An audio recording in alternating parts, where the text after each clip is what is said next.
Afternoon. Right. Afternoon. We're after 12, yeah, so afternoon. Chip, there was talk on the broadcast on ESPN about Tom Brady's involvement and talking, with you during the course of the week. Was that within the proper context, do you feel, or anything taken out of context with that in terms of his involvement? Well, I don't know what was said in the broadcast because we don't watch the games, but Tom's involvement with me is I spent a lot of time just talking football with him, but it's not on we don't talk about game plans we spent a lot of time over the summer, a couple of Zooms. He was traveling all over the place. I was away, and we would just talk ball. What did you like against this? So really, when I use Tom, and I just use him as a resource of, hey, when you faced a Mike Zimmer type defense, what did you like protection wise and play wise? But on a weekly basis, he's not game planning with us or talking to us. I know the week of the Patriots game, I actually heard from him in the morning of the game. He sent me a text saying good luck on his opener. Touch base after the game, that was it. And then, I knew he was coming into this game. He sat in the box when we played San Francisco, I think, in the preseason game, but he doesn't talk to the coaches when he's up there. I think he's watching football. But in terms of weekly game plans, that's not a collaboration that we do. He's also a busy guy, so I haven't even thought of using him to do that, and I don't even think you can. So, our staff does all that, but he's been a guy that I can talk football with.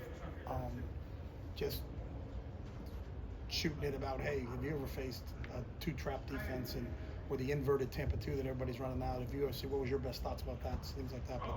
But we don't talk game plan at all or any of that stuff in terms of on a weekly basis. When you look at the film, just from a run blocking standpoint, what do you think you guys can clean up on? Yeah, every play has its own individual entity to it. So on this play, all five guys blocked it right. Ashton hits it. The second play of the game, they blitzed off the front side edge, and we blocked it up perfect. Ashton got to 12-yard gain, ran through the safety. The unblocked player was the safety and ran through him and made a play. So I think you have to look at the individual plays. Sometimes it's a one-person breakdown. Did they step with the right foot? Did they get their hand placement in the right spot? It's a combination of all of those things when you take a look at it. But I think in the game, from a run standpoint, I think what people have to realize is we were down 17-6 at half. Our first drive of the second half was a 20-play drive, and we came away with 3 because we had a penalty in the red zone. But then after that, we were in 2-minute mode, so we didn't run the ball as much as we did the week before. The week before, we were up, so we ran the ball more. So usually when you're up in the second half, you're running the ball more because you're running clock. If you're down, you're throwing the ball more. So when you look at the run-pass breakdowns by game, it's really what is the situation that presents itself. And we also had, I think, 8 passes right at the end of the first half because we had actually 2 2-minute drives in that portion of it too. So that sometimes can skew the numbers because you're not running the ball in 2-minute situations. And I think after that drive, when we got the ball back, there was 8 and change to go, and it was a 20-9 game. So it was 11 point score, and it was a 2-score game. So we kind of went back to 2-minute mode at that point in time. So you're going to throw the ball a little bit more in those situations. And in regard to Geno, he's someone who has the utmost confidence in himself that he can make any throw in the field. Mm-hmm. What are those conversations like where you kind of have to tell him hey, you can't keep forcing the ball into double coverage or triple coverage as much as he did on Monday night? Yeah, I think the one to Jacoby, I think it was an accuracy on the back shoulder. It was the right throw in that coverage. The defender had his back turned, but I think he probably wanted to locate that better. The other one, he was scrambling out of the pocket, and I think he was just trying to throw it up. You kind of hope sometimes in those situations there's a bunch of people down there, but you're going to get a PI. We're in a 2-minute situation, so I don't think he was forcing the ball into coverage or anything from that standpoint. So. Dylan Levy in that, I think it was a 2-minute drill, obviously flashed. Yeah. Is he starting to? Is that role? He is. And I think there's a role for all of those guys, and I think you have to look that it's not just a 1-game season; it's a 17-game season. So, your ability to keep everybody fresh. You're thinking short term because you're playing games, but you're also thinking long term. You have 3 running backs up on game day, and so you got to be able to kind of distribute that. I think we felt.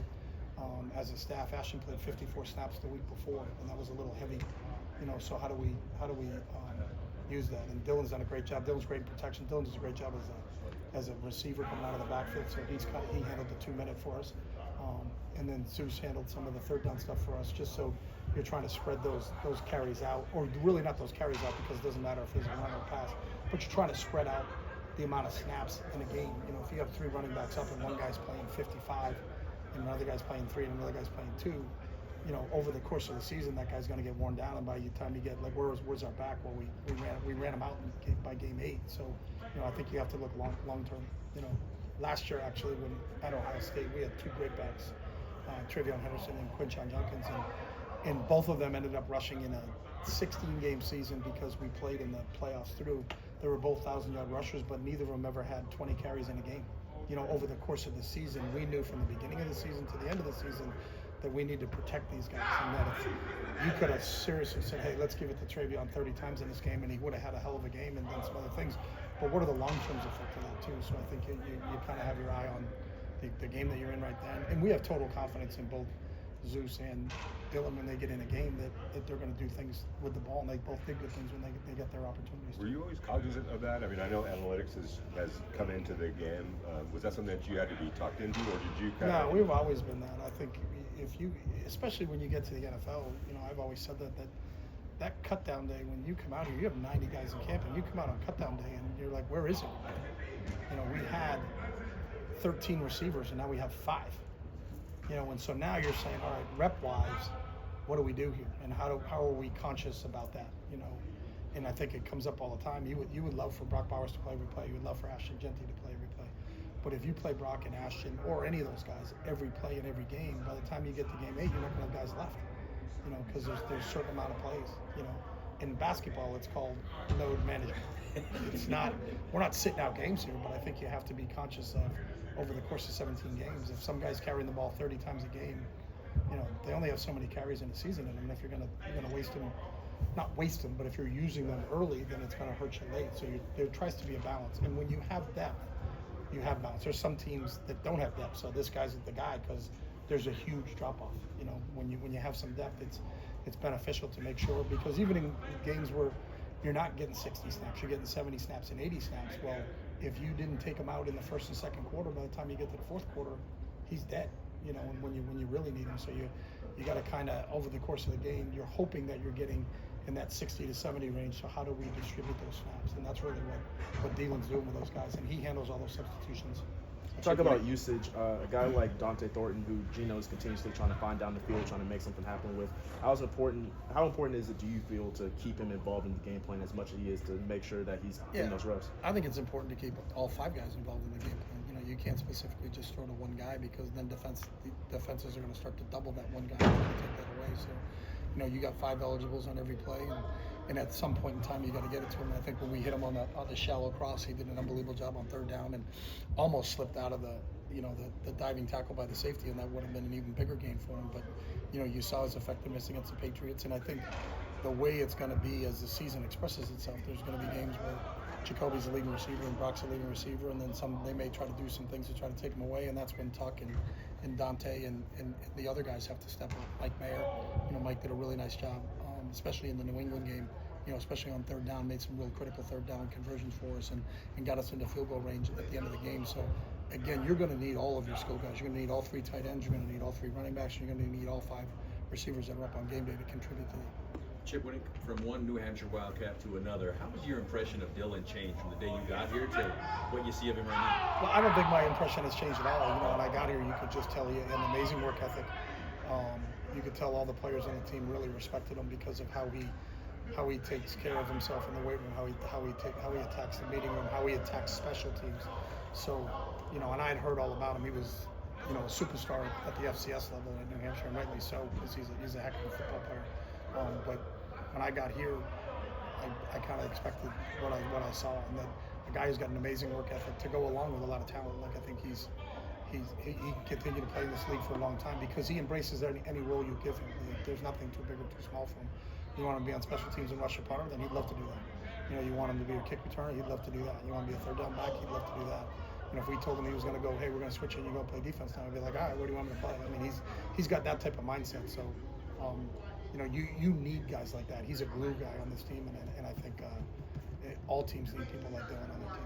And how unique is that connection that you have with him on a personal level with the New Hampshire? Yeah, I wasn't there with him. I mean, we both Obviously, went to the same school, Yeah. and I know his coaching staff really well, and I know how fondly they thought of him. But I really, the first time I met Dylan was when I got here. You shared any insights with the defensive staff about Marcus? Yeah, he's a stud football player and an even better human. I mean, he's one of the more special people I've had an opportunity to meet in my life. He's a class act. He's a hell of a player, and he's also a class act. And, if Jalen can't play and Marcus can, then these guys know him. He was here. Craig Olson coached him. You know, Ole knows him really well. Ole's coached him at the professional level. I had him at the collegiate level, so we get the utmost respect. And I know, you know, people, and I think Jalen's an unbelievable player. I saw Jalen play in high school, and I played against him in college too, and he's an amazing player. You know, you're talking about two guys that were both Heisman Trophy winners, two guys that were both the second pick in the draft, and there's a reason for that. So, you know, that drop off is not it's something for our defensive guys that they're very conscious of that. So. Thanks, Chip. Yeah, one more. No, I was just gonna ask. I know only one snap hit the ground, but did you notice any like issues with the consistency of the snap? Just the one that, and I don't know. I don't know if Jordan thought he was under because it looked like it hit him directly in the bottom, like he thought maybe he was under. So it could have been a communication issue. But you know, those are critical. Where the ball is located when you're snapping the ball is always critical. It's something that Jordan works on all the time, and I think that was just a one-off in that situation. Thanks, guys. Thank you.